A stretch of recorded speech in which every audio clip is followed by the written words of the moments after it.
dame, quand vous rencontrez une autre dame accompagnée d'un monsieur, il vous faut surtout savoir d'abord si cet homme est son époux. Vous allez partout demandant à vos amis des renseignements, sans rien obtenir et pour autant, c'est des plus faciles. Tenez au restaurant. Si face à face ils sont assis, que le monsieur lit la carte et dit: veux-tu du beau au salsifis? Je vais manger de l'aïoli. C'est son mari. Mais s'il déjeune en s'admirant que madame veut tout ce qu'il prend et murmure amoureusement: laisse-moi goûter ton fromage blanc, c'est son amant.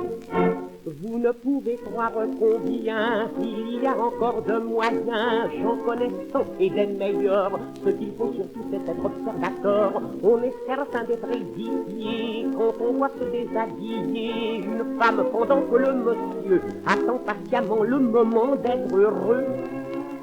Si elle met une chemise de nuit très longue et des manches garnies et colle sur les joues devant lui des escalopes ou des enduits, c'est son mari.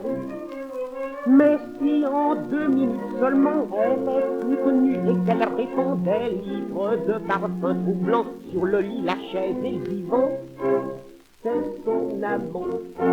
C'est très simple, mais pour savoir, il n'y a pas besoin de voir. Il faut entendre et ça suffit dans un hôtel principalement vers minuit.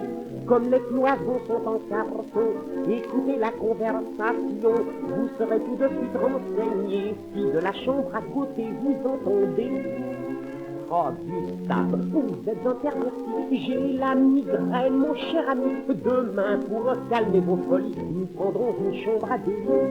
C'est son mari.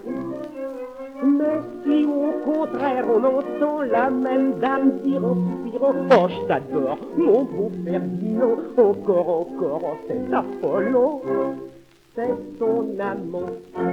Il faudrait cette petite souris afin de pouvoir rester blotti dans le cendrier d'une auto et d'écouter des occupants les propos. Ils ne sont que 2 et ne se gênent pas, personne ne les entendra. Vous serez bien vite au courant si le monsieur qui conduit dit nerveusement: écartez-vous de moi, cher ami, le frein dans votre robe est pris, baissez vos petites agaceries, je veux conserver mes abattus.